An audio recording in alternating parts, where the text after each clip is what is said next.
समास वाचन करणारे सुरेश दादा कुलकर्णी आणि आजच्या निरूपणकार आदरणीय रुपालीताई कापरे यांचे शुधरखळ नगर ग्रंथराज दासबोध वाचन निरूपण समूहातर्फे आभार मानते. रुपालीताईंना विनंती करते की त्यांनी असंच वरचेवर समूहा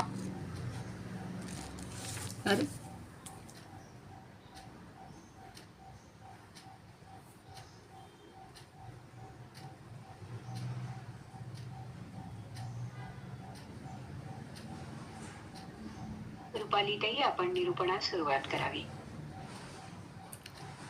हो. जय जय रघुवीर समर्थ. येतोय आवाज? हो. गणेश शारदा चैव सद्गुरु सज्जनस्तथा आराध्य दैवतं गुह्यं सर्वं मे रघुनंदनः. गणेश शारदा सद्गुरु संत सज्जन कुळेश्वरू सर्व ही माझा रघुवीरू सद्गुरु रूपे. माझे आराध्य दैवत परम गुह्य गुह्यातीत गुह्यपणाची मात न चले जेथे. यो जातो मरुदौषजो क्षितितले संबोधयन् सज्जनान् ग्रंथं यो रचयन् सुपुण्यजनकं श्रीदासबोधाभिधं. यः कीर्त्या पठनेन सर्वविदुषां स्वान्तापहारी सदा सोऽयं मुक्तिकरक्षितौ विजयते श्रीरामदासो गुरुः. मला वाटते अंतरी त्वा वसावे तुझ्या दासबोधासी त्वा बोध व्हावे. अपत्यापरी पाववी प्रेमग्रासा महाराज या सद्गुरु रामदासा. ब्रह्मानंदं परमसुखदं केवलं ज्ञानमूर्तिं द्वन्द्वातीतं गगनसदृशं तत्त्वमस्यादिलक्ष्यम् एकं नित्यं विमलमचलं सर्वधी साक्षीभूतं भावातीतं त्रिगुणरहितं सद्गुरुं तन्नमामि. गुरुर्ब्रह्मा गुरुर्विष्णुः गुरुर्देवो महेश्वरः गुरुः साक्षात् परब्रह्म तस्मै श्रीगुरवे नमः. शुकासारिखे पूर्णवैराग्य जाचे वसिष्ठा परिज्ञान योगेश्वराचे कवी वाल्मिका सारिखा मान्य ऐसा नमस्कार माझा सद्गुरु रामदासा. जय जय रघुवीर समर्थ.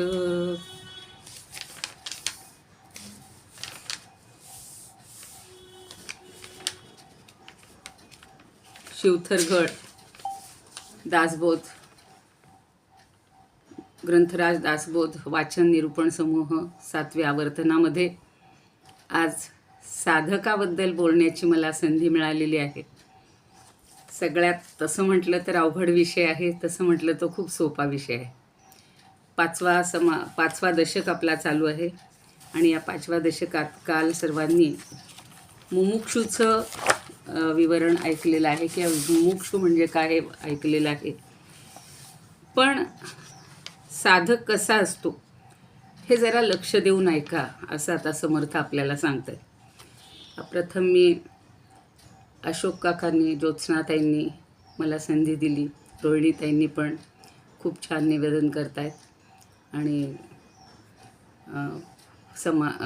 हे मनाचे श्लोकाचं वाचन चांगलं झालेलं आहे. त्याचप्रमाणे समास वाचनही छान झालेलं आहे पुष्पाताईंनी आणि सुरेशदादांनी.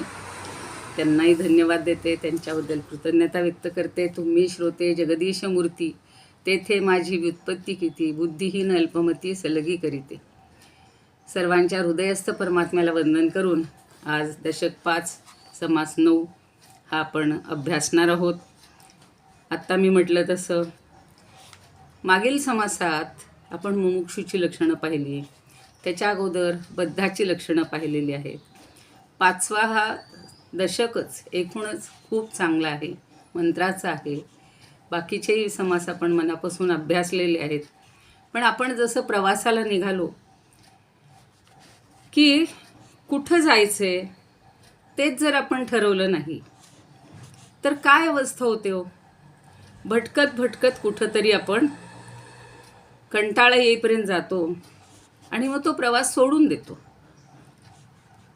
एवढाच पर्याय उरतो आणि मनुष्यानं जीवन प्रवासातील अशीच ध्येयशून्य अवस्था जर असेल तर ती जी अवस्था आहे मनुष्याची तिला बद्धावस्था म्हटलेलं आहे, की कुठलंच ध्येय नाही, भरकटत गेल्यासारखं आहे. आणि बद्धावस्थेत मनुष्य काळाच्या प्रेरणेप्रमाणे देहाधिष्ठित जीवन कंठत असतो. केवळ देहसुखासाठी वासनापूर्तीसाठी चाललेल्या बद्धपणाच्या या प्रवासात ध्येय न ठेवण्याच्या चुकीची ध्येय न ठेवतात चुकीची जाणीव होते आणि मग एका चुकीबद्दल दुसरी चूक करणं हे या बद्ध अवस्थेमध्ये होत असतं. मनोमन हे बंद करू का व्हिडिओ?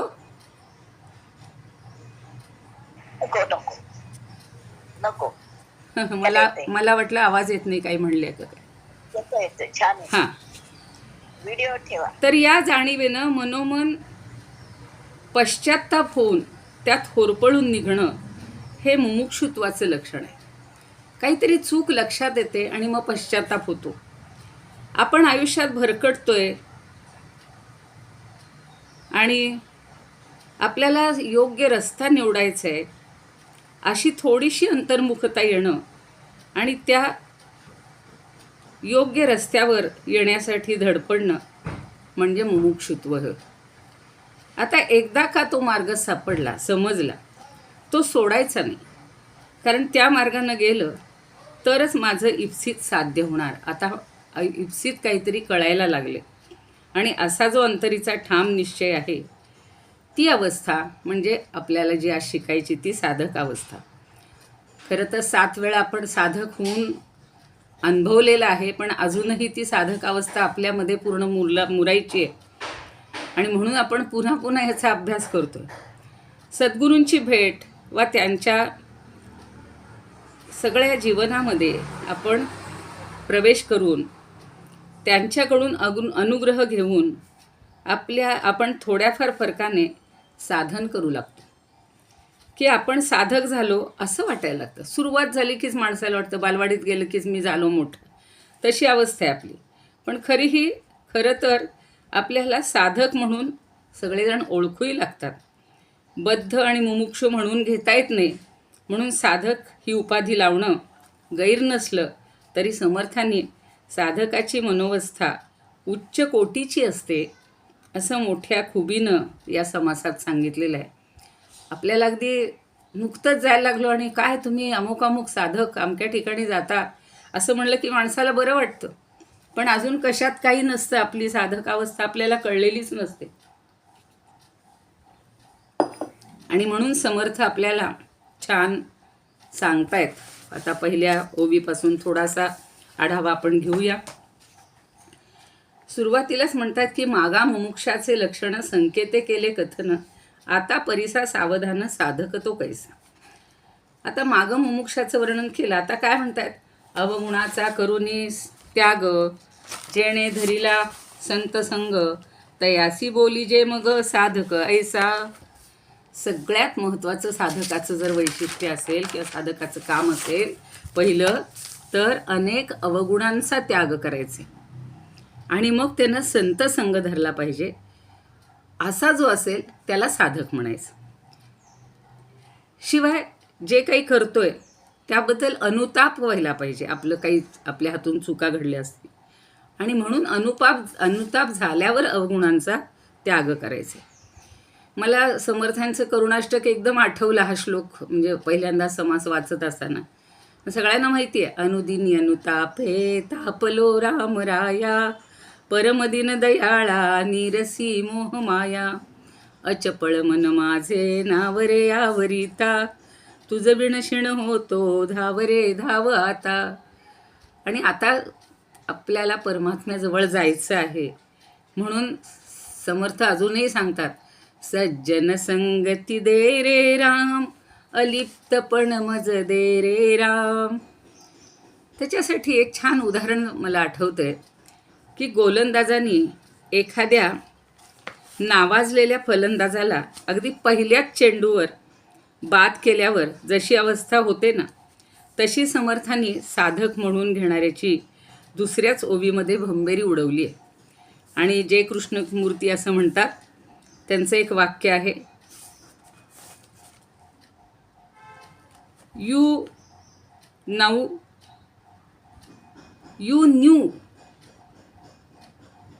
न्यूअर म्हणले, you never change, you never change, आणि you fast listen but you never change. फार भराभरा ऐकता येतं माणसाला, पण बदल नाही करता येत. आता समर्थ पहिल्याच याच्यामध्ये पुढं सांगणार आहे काय काय करायचं आहे त्यांनी. तर आपलं काहीसं असंच होत असतं. सद्गुरूंनी केलेली किंवा दिलेली जी उपासना आहे, साधना आहे, ती आपण करत असतो. आणि निरूपण वगैरे ऐकतो, कार्यक्रमातून आपण जात असतो आणि आपल्याला नेमकं काय करायचं आहे हेच समजत नसतं. आपल्या जुन्या काही सवयी असतात, त्या सोडायलाही मन तयार नसतं, आणि त्यातही इतरांची निंदा नालस्ती करणं हे आपल्या हातनं घडत असतं. दुसऱ्यांचे दोष बघायचे, मत्सर करायचा, अशा सवयी व्यसनांपेक्षा सुद्धा घातक आहेत. असं रवींद्र पाठक म्हणतायत की शरीराबरोबर मनाचंही स्वास्थ्य बिघडवणारे आहेत. आणि म्हणून समर्थ प्रथम म्हणतात की अवगुणांचा त्याग करायला पाहिजे, आपले दोष टाकण्याचा प्रयत्न करायला पाहिजे, आणि ते दोष माहीत असूनही त्यागण्याचा प्रयत्न करीत नाही मनुष्य. आणि माझा स्वभावच असा आहे, असं माणूस सतत त्याला उत्तर देत असतो, माझा स्वभावच असा आहे, स्वभावाला औषध नाही, यासारखी मेळमेळीत वाक्य आधाराला घेऊन अवगुणांचा त्याग करायला मनुष्य टाळत असतो. म्हणून पहिली म्हणजे तशा अर्थानं साधकाचं लक्षण सांगणारी ही जी दुसरी ओवी आहे पहिली, ती फार महत्त्वाची आहे. म्हणून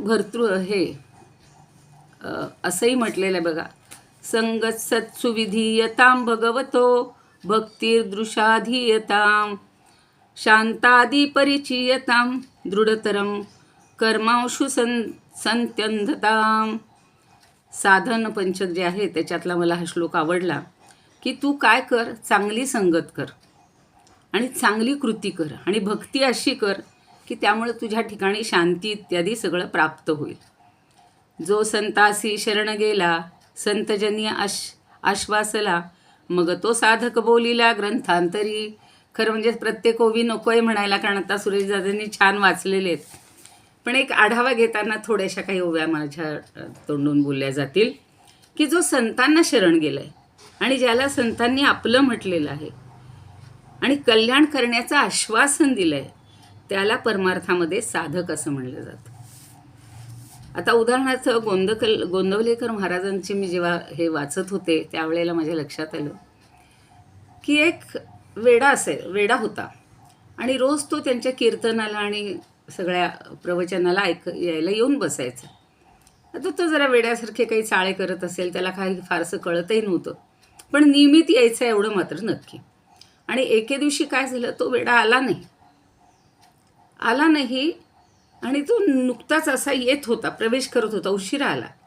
तर ते काय म्हणतात, अरे आज तो माझा वेडा आलेला दिसत नाही आहे. म्हणजे त्या कीर्तनकार म्हणू किंवा हे जे गुरुजी महागुरू आहेत यांचं लक्ष इतकं बारीक असतं आणि त्याला इतका आनंद झाला, त्यांना त्यांच्या पायावर डोकंच ठेवलं की आज मला माझा वेडा आला नाही म्हटले. तसं गुरूंनी आपल्याला माझं म्हटलं पाहिजेल आहे आणि आपल्याकडं जे काही चांगलं असेल ते समजून उमजून आपल्याला आश्वासन त्यांनी दिलं पाहिजे आणि तो साधक आहे. म्हणून संतांना पूज्य भावानं शरण जायला पाहिजे. पुढं म्हणतात की संतांनी त्याला आत्मज्ञानाचा उपदेश केला म्हणजे त्याचं संसाराचं बंधन तुटतं आणि मग ते आत्मज्ञान दृढ होण्यासाठी तो साधन करू लागतो. तेव्हाही त्याला साधन म्हणजे हळूहळू आपली कशी प्रगती होत जाते. त्यांनी उपदेश केला. आता आपण उपनिषदांचे हे वाचतो ऐकतो वेगवेगळ्या कथांमधून आणि मग गुरु त्याला सांगतात की तू तत्वमसी, तेच तू ब्रह्म आहेस, की अहम आत्मा ब्रह्म, अहम ब्रह्म. या हळूहळू पायऱ्या त्याच्या पुढे जात राहतात. मला आठवलं 2007 साली म्हणजे हे सुरुवात आपली साधक अवस्थेची कधीपासून झाली, उगाचच मी आपले विचार करत होते. आपण अजूनही तसे बद्धासारखेच वागतोय. पण 2007 साली आम्ही ह्याला मुंबईला एका आंतरराष्ट्रीय परिषदेला गेले होते आणि तिथूनच आम्ही गीता ध्यान शिबिर स्वामी गोविंददेव गिरीजींचं ऋषिकेशला होतं गीता ध्यान शिबिर, आणि तिथे गेलेलो होतो. ते 10-15 दिवस असे अगदी मोहरून गेलेले होते. आणि त्यांनी जे काही सगळं आपल्याला मार्गदर्शन केलं म्हणा, किंवा जपानुष्ठानाची संथा दिली, रामायण आणि भागवत ह्याचेही काही हे झाले. आणि त्यानंतर शेवटच्या दिवशी जेव्हा आम्ही गंगामाईवरून स्नान करून येत होतो त्यावेळेला त्यांची भेट झाली आणि ते म्हणले, हसले आणि म्हणाले, काय मॅडम कसं वाटतंय? तर तेव्हा मी म्हटलं होतं की खरंच महाराज, मला आता घरी परत जावंसंच वाटत नाही. म्हणजे इतका तो एक आपल्या मनावर परिणाम होतो. आणि त्यांची दीक्षा घ्यायला मिळाली, अधिक महिना होता, मंत्र मिळाला, सगळं मिळालं. पण या ठिकाणी जी मंत्र दिल्यानंतर श्रीराम जय राम जय जय राम असा मंत्र, किंवा प्रत्येक गुरु जो मंत्र देत असतील तो, तर त्याच्यातून त्यांना काय सांगायचं असतं की आपल्याला असं समजायला पाहिजे की रामा तूच आहेस, केवळ तूच आहेस, मी नाही. हा आत्मबोध सद्गुरू आपल्याला अंतरंगी करवतात. आणि साधनाध्यास म्हणजे आपल्या अहंकाराचं विसर्जन, मीपणा विसरून जायला पाहिजे. जसं भाजीला मीठ लागतं पण ते कमी पाहिजे, थोडं कमी घालायला पाहिजे. तसं परमार्थात प्रपंच हा मिठासारखा थोड्या प्रमाणात वापरला पाहिजे. मीठ जास्त झालं की भाजी खारट होते आणि कोणाला खावत नाही. तसं प्रपंच जर जास्त झाला आणि परमार्थाकडे दुर्लक्ष झालं तर तो परमार्थ साधत नाही. साधनेच्या माध्यमातून सुख मिळावं अशी अपेक्षा ठेवली, त्यातूनही परमार्थात गोंधळाची स्थिती होते. खूप जणांना काय वाटतं, मी आता हे देवदेव केलो, मी काहीतरी साधना केली की मला अजून बरकत मिळेल, मला अजून सुख मिळेल. म्हणजे अजूनही आपण जर संसाराच्या सुखाचीच अपेक्षा करत असू तर आपल्याला साधक म्हणून घ्यायला योग्य नाही. आणि पुन्हा प्रत्येकाचं म्हणणं असतं, मी हा संसार गाडा चालवतोय. हा अहंभाव सारखा जर ठेवला तर तुम्हाला साधक म्हणून म्हणता येणार नाही, किंवा तर आपण साधक होऊ शकत नाही. म्हणून अहंकार कमी व्हायला पाहिजे. प्रपंच परमात्म्याचं आहे ही भावना प्रकट पाहिजे, सतत पाहिजे. आणि ही भूमिका ठेवून साधना करणारा तो साधक. बघा, मागे एकदा कोणीतरी उदाहरण दिलं होतं की एक आजोबा होते आणि कपाटातून पुस्तक काढताना म्हणायचे, रामा मी पुस्तक काढतो आणि रामा मी पुस्तक ठेवतो. प्रत्येक कृती ते रामाला सांगून करायचे आणि हे सगळं राम करवतोय असं म्हणतात. तसंच ज्ञानेश्वरीत सुद्धा ज्ञानदेवांनी म्हणजे कसं आपण सेवा कशी करायला पाहिजे इतकं सुंदर वर्णन केलेलं आहे की पूर्ण सेवक असा हा पूर्ण सेवकरी चंद्र होईन गुरुचे आसन, अलंकार परिधान चंदनादी होईन उपचार ते, ताट मी काढीन सेज मी झाडीन, चरण संवाहीन मी चिकरीन. म्हणजे गुरूंचं मी सगळं करीन. गुरु म्हणजे माझे सर्वस्व आहेत आणि गुरु जे सांगतील ते मी सगळं करीन. चौरियन विजागर तेथ लय करीन प्राणा, मगम अंगाचा बोळगणा होईन मी सगळं त्यांचं जे जे काही असेल गुरूंचं करीन. आपल्याला समर्थांचे सगळे शिष्य माहिती आहेत, भोळारामसारखे माहिती आहेत, कल्याणही माहिती आहे आणि प्रत्येक गोष्ट त्यांची करण्यासाठी धडपडणारे. त्या गोंदवलेकर महाराजांची सुद्धा त्यांना एकदा कफाचा व्याधी झालेला होता आणि ते जे कुर्तकोटी म्हणून होते त्यांनी स्वतः ते हातामध्ये घेऊन कफ घेऊन ते सगळं साफ केलं. तर ते म्हणाले, तुम्ही अशी कामं कशाला करताय? तर ते म्हणे, तुम्ही सतत भगवंताच्या सान्निध्यात किंवा आराधनेत असता आणि आम्ही एवढंसं करू देत ना. तुम्ही तर स्वतःला पूर्ण विसरून गेलेले आहात. आम्हाला थोडं तरी आम्हाला स्वतःचं विस्मरण होऊ देत. आणि म्हणून आता काय करायचं? फक्त गुरूंकडनं आदेश मिळाला, मंत्र मिळाला की झालं असं नाही आहे. तर पुढं काय काय करायचं आहे? धरी श्रवणाची आवडी, आपल्याला सतत परमार्थ ऐकण्याची आवड. आता या बघाच दासबोध उपक्रमाचं मला खूप कौतुक वाटते. 7 वर्ष सातत्यानं आपण ऐकतोय. बरोबर 3:15 झाले की आपल्याला वेध लागतात, 3 पासूनच लागतात वेध. आज ते गाणं ऐकायला मिळालं नाही, म्हणलं माझं काही चुकलं आहे का? मागच्या वेळेला जसा फोन एकदम सुरू झालेला नव्हता, यांना म्हटलं तुमचा फोन लावून बघा, आज उदयदादा नसतील. ती हुरहुर लागते आणि परमार्थाची ऐकण्याची आवड निर्माण व्हायला पाहिजे.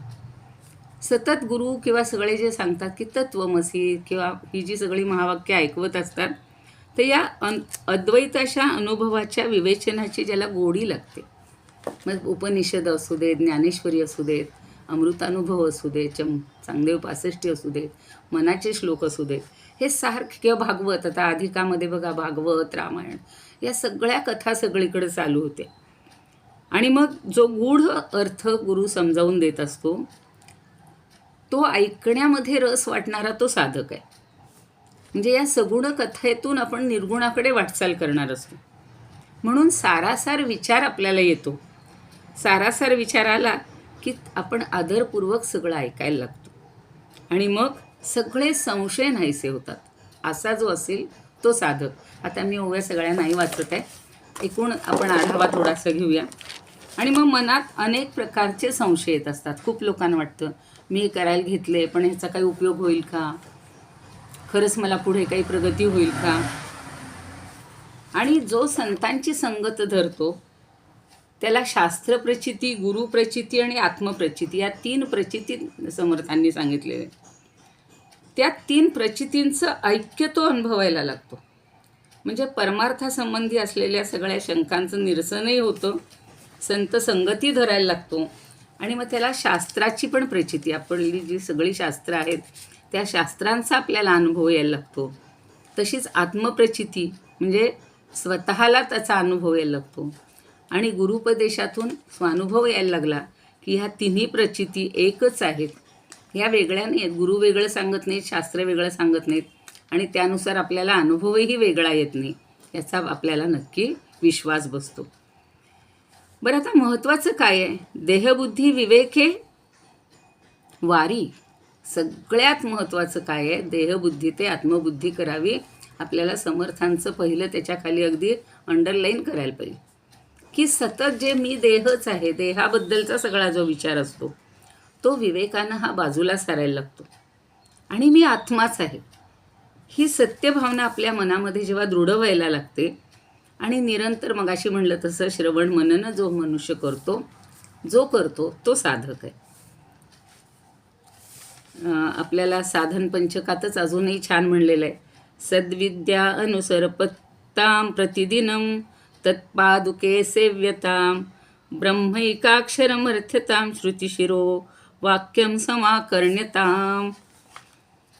किंवा आपण देहबुद्धी निघून जायला पाहिजे. खूपदा झालेलं आहे आपल्याला. निर्वाण षटक सगळ्यांचं पाठ असेल, पण ते अनुभवात यायला पाहिजे. अहम निर्विकल्पो निराकार वेखो निराकार रूपो विभुर्व्याप्य सर्वत्र सर्वेंद्रियाणां सदा मे समत्वं न मुक्तिर्न बंधश्च चिदानंद रूप शिवोहम शिवोहम. कारण आधीचं सगळं आपल्याला माहिती आहे, मी मन नाही, मी बुद्धी नाही, मी अहंकार नाही, मी पंचप्राण नाही, सगळं सगळं नाही नाही नाही, मनोबुद्धी अहंकार चित्तानी नाहम, ते सगळं पाठ झाले. पण मी नाही असं म्हणून तसं वागलं पाहिजे. नाही तर सतत आपण आपल्या मनाचाच विचार करायला लागलो, आपल्या अहंकाराला सतत असं उठा त्याचा जर ठेवायला लागलो तर काही उपयोग नाही आहे. आणि म्हणून ह्या दृश्याचे जे भान आहे ते नाहीसं करायला, म्हणून समर्थांनी छान शब्द वापरले, तेवढा फक्त सांगते. विसंचुनी दृश्यभान. विसंचुनी म्हणजे विसरून, सगळं दृश्याचं भान विसरायला पाहिजे. सारखं आपल्याला दृश्य जगातामध्येच आपण रमत असतो. आता आपण एका टप्प्यावर आलो आहे, नाही फार त्याच्यात रमत, तरीसुद्धा इतरांच्या नादानं कधीतरी चुकून चल म्हटलं की चलावंच वाटतं, नाही जायचं. आणि सगळीकडे आत्मा आहे या विचारानं समाधान सतत मनामध्ये ठेवतो, आत्मसाधन राखतो. म्हणजे स्वतःचं आत्म्याचं तत्त्व जे आहे ते सतत त्याची जाणीव ठेवणं, तो साधक आहे. आता कसा असावा साधक? सहज एक उदाहरण आठवलं म्हणून सांगते. की द्रोणाचार्यांनी ज्या वेळेला धनुर्विद्येची परीक्षा घेतलेली होती आणि परीक्षेचा दिवस आहे म्हणल्यानंतर सगळेच त्यांचे शिष्य तिथं आलेलेच होते. प्रत्येकाचा नंबर येत होता. कोणी म्हणत होतं आकाश छान दिसते, कोणी म्हणायचं झाड छान दिसते, कोणी म्हणायचं त्याच्यावर एक पक्षी छान किलबिल करतोय. फक्त अर्जुनानं सांगितलं की त्याला काय दिसत होता, फक्त डोळा दिसत होता. कारण वेध घ्यायचा होता त्याच्या बाणाने डोळ्याचं. बाकीचं सगळं बघणं म्हणजे आपण जसं व्यवहारात सगळ्यामध्ये रमतो तसं आहे. आणि अनेक सुख किंवा अनेक गोष्टी याच्यामध्ये न रमता फक्त ऐक्याची समाधी लागली पाहिजे. आणि ती कशी साधल हाच साधक वृत्तीनं विचार करायला पाहिजे किंवा साधकानं विचार करायला पाहिजे. नेहमी गोंदवलेकर महाराजसुद्धा म्हणायचे की जो एकाशी म्हणजे फक्त भगवंताशी योग साधतो तो खरा योगी. मला सुद्धा एकदा एक इथे आमची कॉन्फरन्स होती आणि एक चांगले योगातले श्रेष्ठ असे अधिकारी आलेले होते आणि ते म्हणले, मॅडम तुम्ही योग करता म्हणजे काय करता? तर शरीर, मन आणि आत्मा या सगळ्यांचा संयोग व्हायला पाहिजे. पण आत्मा म्हणजेच भगवंताविषयी किंवा त्या परमात्म्याविषयी आपण काही रोज चिंतन करतो का?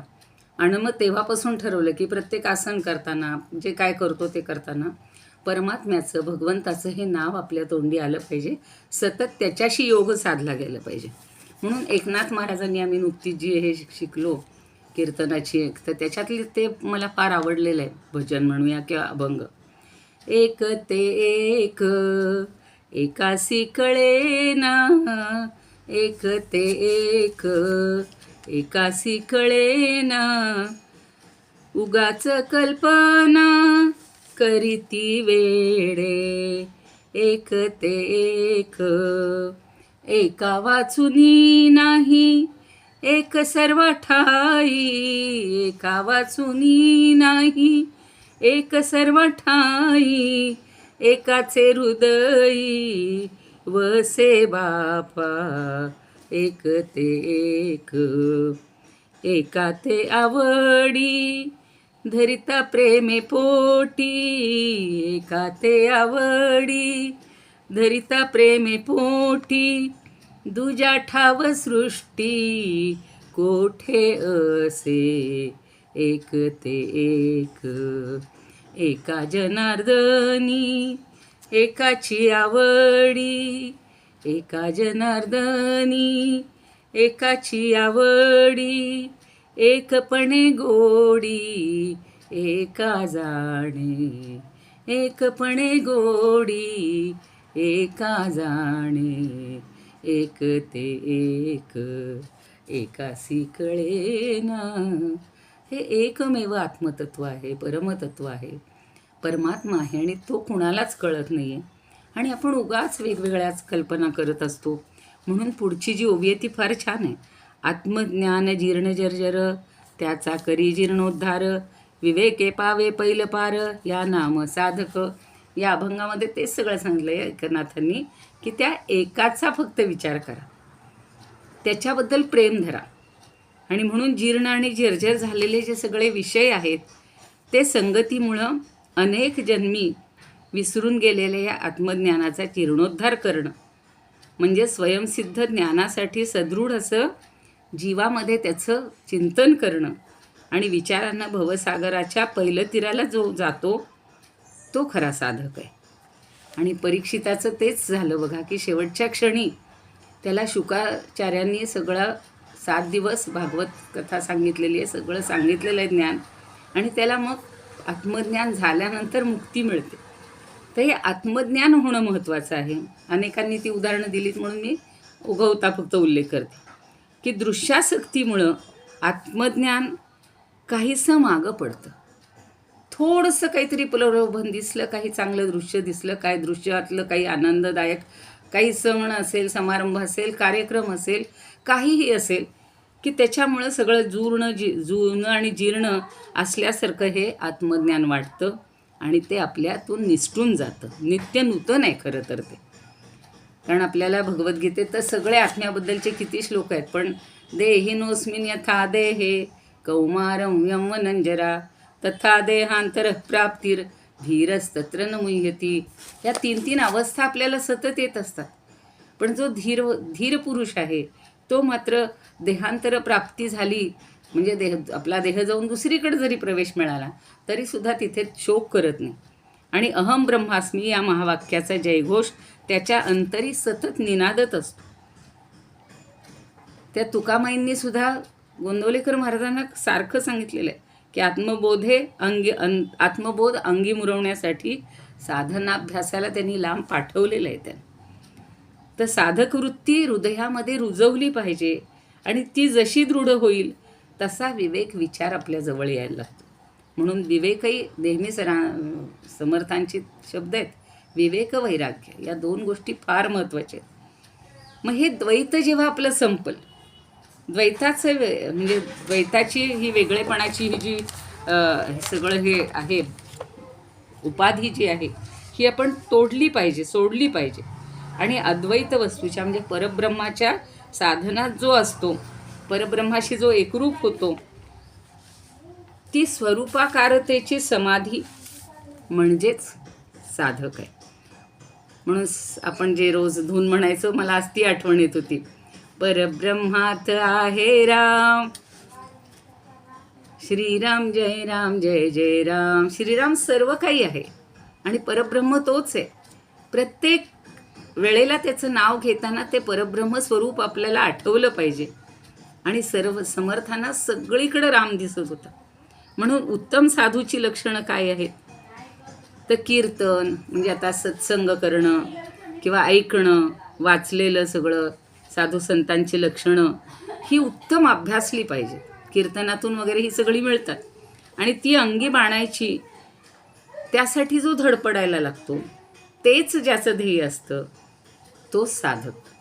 मग समर्थांचे शिष्य त्यातले त्यात सगळ्यांच्या लाडका आवडीचा म्हणजे कल्याण.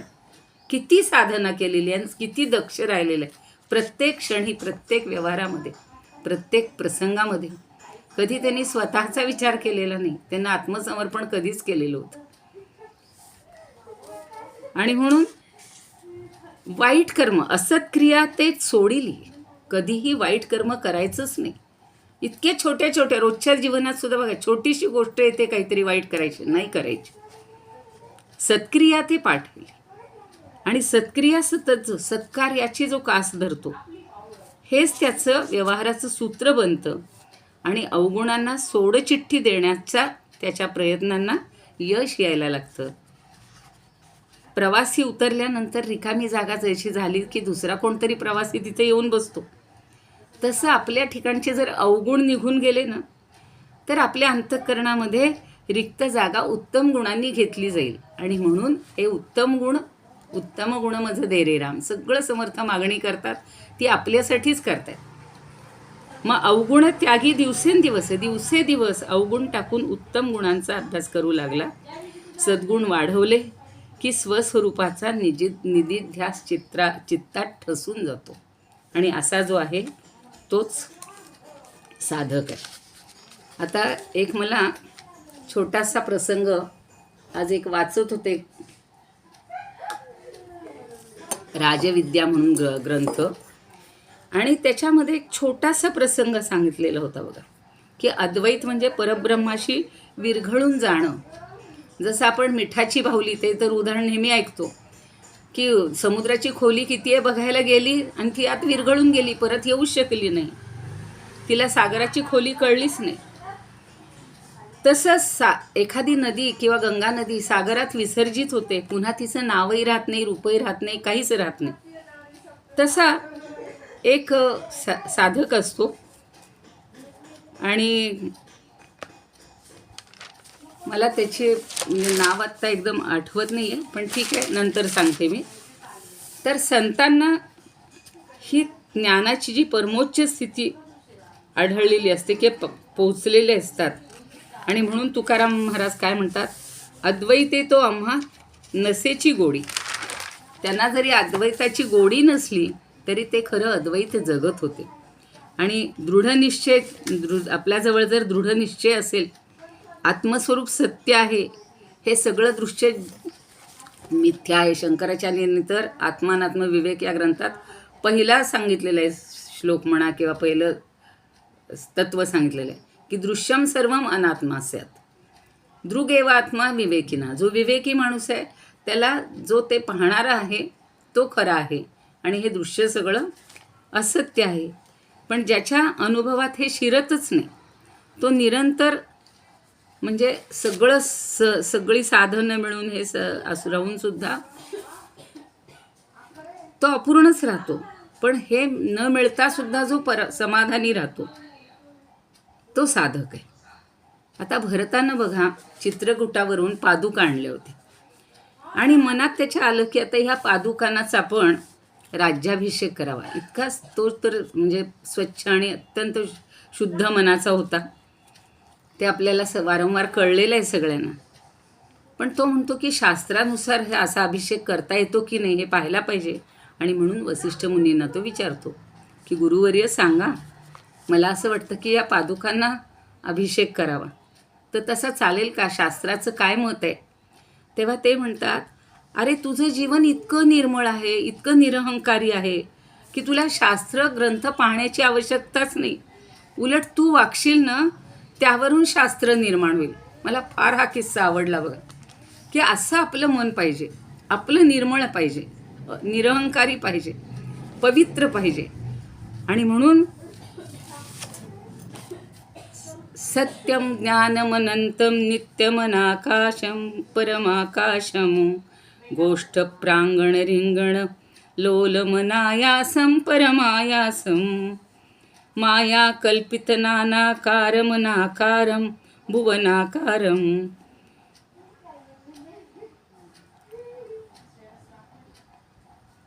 नाथमनाथमन प्रणमत गोविंदम परमानंदम. क्ष्माया म्हणजे पृथ्वीचा. क्ष्माया नाथमनाथम प्रणमत गोविंदम परमानंदम. तर आपण सतत ह्या गोविंदाचं म्हणजे परमानंदाचं म्हणजेच परमात्म्याचं सतत ध्यान करायला पाहिजे. कारण तो तेवढं एकमेव सत्य आहे आणि ते आपल्याला समजत नाही. म्हणून ते मारुतीरायांचे 3 प्रश्न तर सगळेजण सांगतात. म्हणून मला तो किस्सा फार आवडतो की हनुमंताला राम विचारतो की अरे तू कोण आहेस? तेव्हा तो काय म्हणतो, तुम्हाला कोणत्या भूमिकेतनं मी उत्तर सांगू सांगा. म्हणे तू तर तुझ्या भूमिका सांग. म्हणून ते म्हणतात, देहाच्या भूमिकेतून विचारत असाल तर मी आपला दास आहे. जीवाच्या भूमिकेतून विचारत असाल तर मी आपला अंश आहे. आणि पारमार्थिक सत्तेच्या दृष्टीने विचारत असाल तर त्वम एव अहम. अहो भगवंता, तुम्ही आणि मी यात फरकच नाही आहे. साधकाची ही अशी अवस्था व्हायला पाहिजे की आपल्यात भेदच नाही, तो परमात्मा आणि मी एकच आहे. आणि म्हणून जे ह्या सामान्य लोकांना गुप्त किंवा चोरी अशी मनाला वाटते किंवा अनुमान करता येत नाही, हे काय आहे, गुप्तधन आहे, काहीच कळत नाही, का हे चोरी आहे का काय आहे हे लक्षात येत नाही. आणि त्यामुळं तेच परब्रह्म आहे हे ज्याच्या चित्तात बळकट पक्क झालेलं आहे, तेची जेणे दृढ केले या नामसाधक. तर तो साधक आहे, पक्का विश्वास. झोपेत विचारलं तरीसुद्धा त्याला कळलं पाहिजे की नाही, हेच ते परब्रह्म आहे, फक्त परब्रह्म. म्हणून परब्रह्म आता आहे राम, तेच सतत लक्षात ठेवायचं. आता खरं म्हणजे साधू जाता सापडे ना. आपण जरी शोधायला लागलो तरी ते सापडत नाही. बोलायला जावं तर बोलता येत नाही. अनिर्वचनीय म्हटलंय ना, सगळ्या ग्रंथांनी तेच सांगितलेलं आहे. वाणी कुंठित होते, पाहायला जावं तर दृष्टी आंधळी होते. आणि मग युक्तिप्रयुक्तीनं तो साध्य करावा लागतो भगवंत किंवा परमात्मा. आणि असा जो करतो तो साधक आहे, ज्याच्यात खात्री आहे. आणि म्हणून पुन्हा असं पुढच्याही म्हणजे त्याच्या आधीची अशी होती की जे बोलताची वाचा धरी, जे पाहताची अंध करी, ते साधी नानापरी या नाव साधक. तर जे बोलताना त्याच्या वर्णनासाठी वाणी अपुरी. म्हणून ह्याच्यात म्हणलेलं बघा तैत्तिरीय उपनिषदात, यतो वाचो निवर्तन्ते अप्राप्य मनसासह, की जे बोलताना वाणी अपुरी पडते, पाहायला गेलं तर अंधत्व येतं. आणि अशा तेजासमान अद्वैत आत्मबोधाचा शोध हा सद्गुरूंनी दिलेल्या साधनेच्या आधारानं करण्यासाठी प्रयत्नपूर्वक धडपड करायला जो करतो तो साधक आहे. म्हणून ते सोहळ्यातल्या मला वाटतं एका माऊलीचं उदाहरण परवा कुणीतरी दिलं होतं की ती माऊली स्वयंपाक करते सोवळ्यातलं आणि तिचं तानं बाळ रडत रडत रडत आई पाहिजे म्हणून तिच्याजवळ येते, पण ते नुकतंच झोपेतनं उठलेलं आहे, पारूस आहे. आता ती त्याला कसा स्पर्श करणार? म्हणून मग तिचे बाकीचे कोणी असतील नातेवाईक ते त्याचं पारुशे कपडे काढतात, त्याला आंघोळ घालतात, मग आईजवळ देतात. मग आई त्याला स्तनपान देते किंवा त्याचं लाड पुरवते. इथं असं म्हणतायत की आपलंसुद्धा ओवळं म्हणजे आपल्या फक्त कपड्यांचं ओवळं नाही आहे, तर आपल्या ठिकाणी जे जे काही षड्विकार आहेत, अहंकार आहे, हे सगळं आपण जर दूर केलं तर आपलं पारुसेपण जाईल. आणि अंतरंगाचं पारुसेपण दूर करण्यासाठी धडपड करायला पाहिजे. तर हे जे सापडत नाही आहे, बोलता येत नाही आहे, हे जे परतत्व आहे हे आपल्याला प्राप्त होईल. आणि मग जिथे मनाचा मनपणा मावळतो, खरं म्हणजे हे मन सगळीकडं घात करते हो आपल्याला. मनानं वाटते 24 तास आराधना करावी, 3 तास झाले की लगेच वाटते कधी उठून खायला प्यायला. आणि उन्मन म्हणून आता या सगळ्या अवस्था सगळ्यांना माहिती आहे, सगळ्यांनी सांगितलेले आहेत. तर्क पांगळा होतो, त्या वस्तूचा मोठ्या प्रयत्नपूर्वक अनुभव घेतो तो साधक आहे. म्हणजे त्याच्या ठिकाणी आता मनही राहत नाही, कुठले दोषही राहत नाही आहेत आणि स्वस्वरूपाचा त्याला अनुभव येतो. हळूहळू हळूहळू आपली पायरी पुढे जाते आणि त्यामुळं आत्मवस्तू त्याला त्वरित प्राप्त होते, अगदी लगेच. पण जो स्वतः आत्मरूपच होऊन जातो, आत्मरूप काही बाहेर नाही आहे, आत्मवस्तू बाहेर नाही, ती आहे अंतरंगातच. पण ती आपल्याला सापडेपर्यंत, तिथपर्यंत आपण पोहोचेपर्यंत, कारण आपण सतत बाहेर रमलेले आहोत. आणि म्हणून स्वरूपाच्या अनुभवाची सगळी अंग तो जाणतो. स्वरूपानुभवाचा अभ्यास करताना येणाऱ्या सगळ्या पायऱ्या, अवस्था, अडचणी किंवा अतिंद्रिय अनुभव, या सगळ्या गोष्टी तो जाणतो. आणि योग्यांच्या खुणा ज्याच्या अंगी बांधतात, हळूहळू योग्याचे सगळे, म्हणजे आपण जे यमनियपासून समाधीपर्यंत सगळं सांगितलेलं आहे समर्थांनी, की त्या हळूहळू पायऱ्या ओलांडत त्या सगळ्या खुणा आपल्या ठिकाणी दिसायला लागतात, चेहऱ्यावरूनच कळायला लागतं की हा समाधानी, हा कुठेही संशयी नाही, हा कुठे काहीच नाही. आणि मग त्याच्या हृदयाकाशामध्ये हा प्रणव तो सतत जपत असतो. सुषुम्ना खुली होते, बाकी नाड्यांवर आपण लक्ष देतो, इडा पिंगला, पण सुषुम्ना मोकळी करायची असते. आणि मग हा प्रणव मूर्धनी आकाशात, म्हणजे मूर्धन्या आकाशात येतो. आणि मग तिथे धारणेच्या बळानं ते सगळं तो करायला लागतो. किंवा प्रणव ओंकाराची जोपर्यंत आपण साधना छान करतो आणि प्रणवाच्या 3 मात्रा ह्या अर्धमात्रेमध्ये जेव्हा विलीन केल्या जातात, असा हा सगळा योगाचा जो प्रवास आहे तो कुठल्याही दृश्य ह्याच्यामध्ये आता आपला प्राण म्हणा की आपलं मन म्हणायचं न ठेवता फक्त तो भगवंताच्या ठिकाणीच सगळं आपलं अर्पण करतो. मगाशी जी मी सांगितलं तो मला आत्ता किस्सा आठवला की चैतन्य महाप्रभूंच्या प्रभूंचा एक साधक होता बरं का, आणि तो श्रीरंगपट्टणचा एक मूढ ब्राह्मण होता. आता खरं तो कसा होता हो, त्याला काही फारशी ज्ञान नव्हतं, पण तो रोज भगवद्गीता छान म्हणायचा, सगळं पुस्तक पूर्ण पाठ म्हणून टाकायचं. तर त्या ठिकाणी अनेक असे शिष्य आलेले होते, जरा हुशार म्हणू, विद्वान म्हणा, आणि त्यांनी पाहिलं आणि तो फार चुकीचे उच्चार करत होता. तर चुकीचे उच्चार करत होता, तर त्यातला एक जरा शहाणा विद्यार्थी म्हणतो, शिष्य म्हणतो, हे असं काय चुकीचं बोलतात, चुकीचं बोलण्यापेक्षा न म्हटलेलं बरं, चुका केल्या तर आपल्याला सगळं हे पाप लागतं किंवा सगळं आपल्याच वरच ते उलटतं. त्याला असं वाटतं रे, आपल्या हातनं काहीतरी खरंच खूप मोठी चूक होती. त्यानं ती गीता वाचणं सोडून दिलं. आणि तो सोडून दिलं, पण त्याचा नेम काय होता, पूर्ण गीता पारायण झाल्याशिवाय तो जेवणच करणार नाही. आणि मग त्यानं 2 दिवस जेवणच नाही केलं. तिकडे भगवान प्रभू जे आहेत ते उपाशी राहिलेत, कारण माझा भगवंत गीता म्हटल्याशिवाय जेवणार नाही आणि मग मी कसा काय जेवणार. तर ते त्या चैतन्य प्रभूंच्या स्वप्नामध्ये गेले आणि म्हणाले की अरे बघ, तो माझा बिचारा गरीब साधक 2 दिवस उपाशी आहे. म्हणे मग काय झालं. म्हणे तुझ्या त्या एका विद्यार्थ्याने सांगितलं आणि तो चुकीचं म्हणतोय म्हणून तो जेवलेला नाही. मग तो नाही जेवला तर मी कसा जेवणार. लगेच ते त्या शिष्या जवळ गेले आणि म्हणाले, काय केलंस रे तू हे? तर ते शहानिशा झालेलं आहे. आणि मग ते म्हणतात चूक झालेली आहे. मग त्यांनी त्या ब्राह्मणाकडे जाऊन पाहिलं तर तो असा हात जोडून डोळ्यातनं पाणी येत बसलेला होता की आता मला काय झालं रे म्हणे, काय झालं? तर म्हणे मी गीता म्हणत होतो, पण या तुमच्या अशा शिष्यांनी मला सांगितलं. पण मग काय करत होतास तू रोज? म्हणे मी ना, मग तुला काय करायचं, काय मिळत होतं?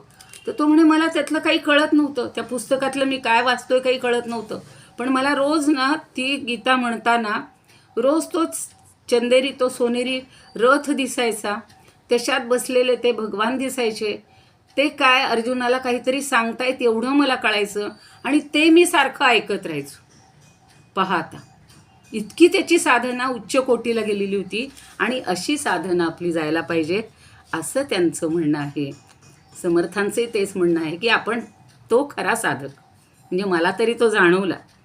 मग कुठल्याही प्रकारची दृश्याची बंधनं न ठेवणारा जो बाजूला सरतो आणि साधण्यास कठीण अशी आत्मवस्तू तो प्राप्त करू शकतो. या चैतन्य प्रभूंच्या त्या सांगितल्या त्या एका गरीब ब्राह्मणासारखी.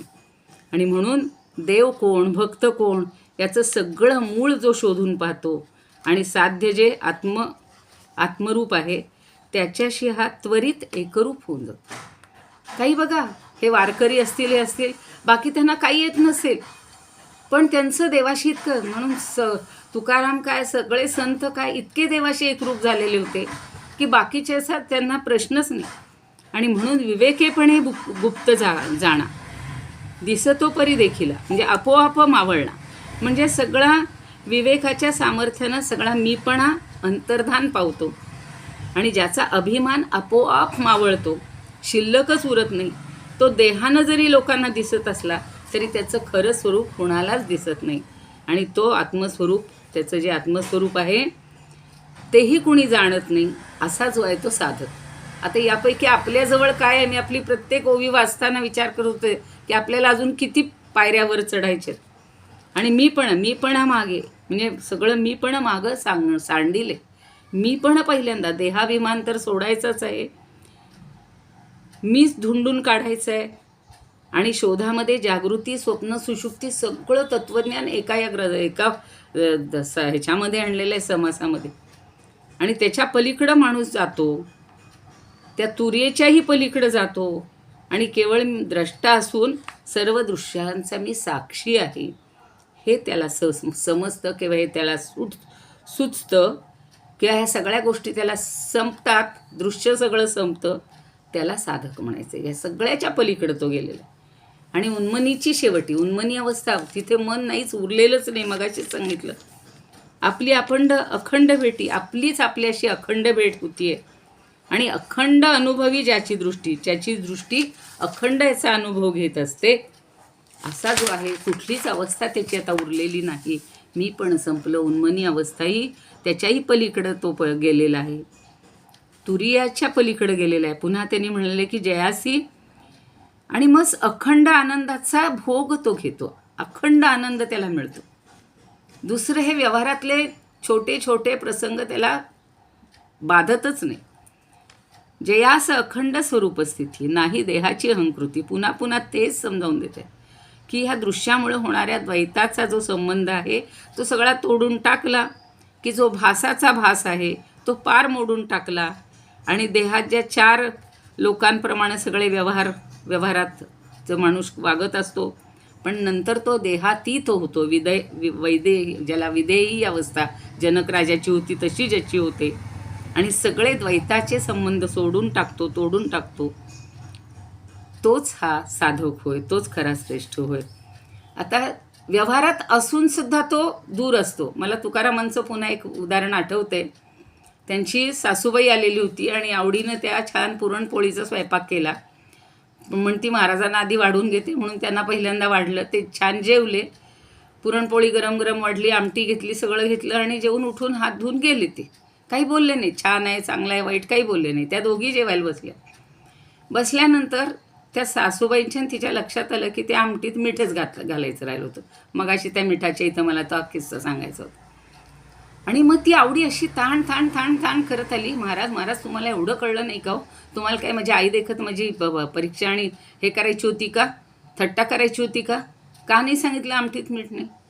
ते म्हणले अगं मला त्या विठ्ठलाच्या नावापुढं सगळंच गोड लागतं, मला काहीच कमी लागत नाही आहे. इतकी अवस्था, ही उन्मनी अवस्था, सगळी अवस्था सगळ्याच्या पलीकडे गेलेली. मग तिथं पंचभूताचाही हे राहत नाही, विस्तार राहत नाही. अखंड स्वरूपाकार, फक्त आपल्या आत्मस्थितीशी आत्मरूपाशी एकरूप व्हायचे, सगळे संशय दूर करायचे. आणि मग त्याला फक्त आठवत राहतं म्हणून आपल्याला हे सगळे अभंग म्हणत असतो आपण. तीर्थ विठ्ठल क्षेत्र विठ्ठल, तीर्थ विठ्ठल क्षेत्र विठ्ठल, देव विठ्ठल देवपूजा विठ्ठल, अशी अवस्था होऊन जाऊ देत. आणि मग स्वप्नी जे भय वाटतं, आता द्वंद्वामुळं जे आपल्याला भय वाटतं, भये व्यापिले सर्व ब्रह्मांड आहे, तो श्लोक तर समर्थांनी खूप छान लिहिलेला आहे, सांगितलेलं आहे. मग त्याच्या पलीकडं जायचं आहे आपण. जागृत म्हणजे भय आपल्याला जागृत अवस्थेत नसतं, जे स्वप्नात असतं ते. असा ज्याचा निश्चय होतो की स्वप्नीचं भय जागृतीत उरत नाही, त्याप्रमाणे आत्मजागृतीनं संशय सगळे फिटतात आणि सगळ्या प्रकारचे भय संपून जातात. म्हणून पंचभूतांचा विस्तार, तर पंचभूतांचा सुद्धा विस्तार आता काल सगळं सांगितलेलं ताईंनी. पंचमहाभूतं जी बाहेर आहेत तीच आपल्या शरीरामध्ये आहेत. आणि मग ते सगळं त्याला स्वप्नवत वाटायला लागलं. ह्या पंचमहाभूतांचाही विचार माणूस करत नाही. मग आता काय करायचं आहे? फक्त निर्गुणाचा संग करायचा आहे. म्हणून शेवटी मला फक्त एवढंच म्हणावंसं वाटते, निर्गुणाच्या संग धरिला जो आवडी, निर्गुणाचा संग धरिला जो आवडी, तेणे केले देशोधडी आपण यासी माय बापा. निर्गुणाचा संग धरिला जो आवडी, निर्गुणाचा संग अनेकत्व नेणी, अनेकत्व नेणी, एकले सांडिले निरांजनी माय बापा. निर्गुणाचा संग धरिला जो आवडी, निर्गुणाचा संग एकत्व पाहता अवघेल टीके, एकत्व पाहता अवघेल टीके, जे पाहे तितुके तुझे माय, जे पाहे तितुके रूप तुझे माय बापा. निर्गुणाच्या संग धरिला जो आवडी, निर्गुणाचा संग म्हणे गोरा कुंभार सखया पांडुरंग, तुम्हा माठावा कैसे माय बापा.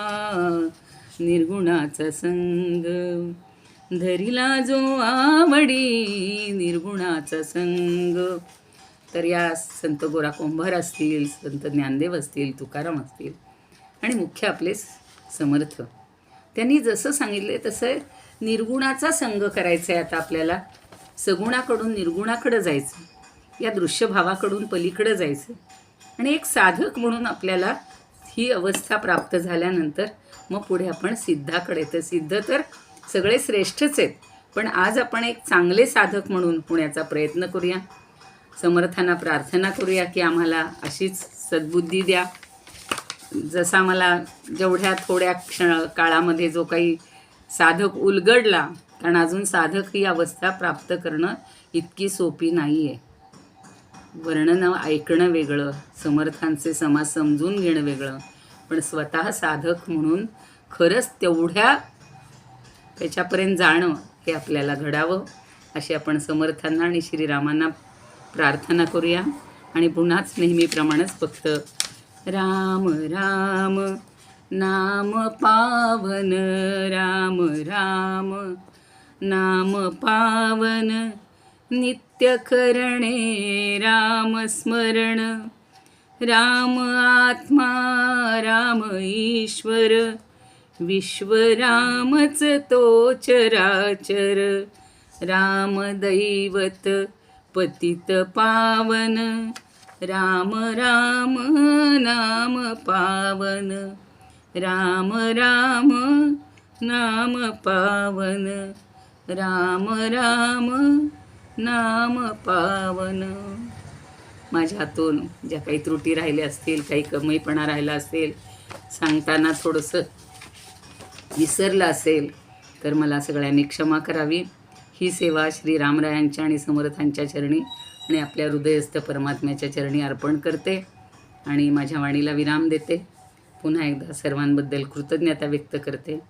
धन्यवाद.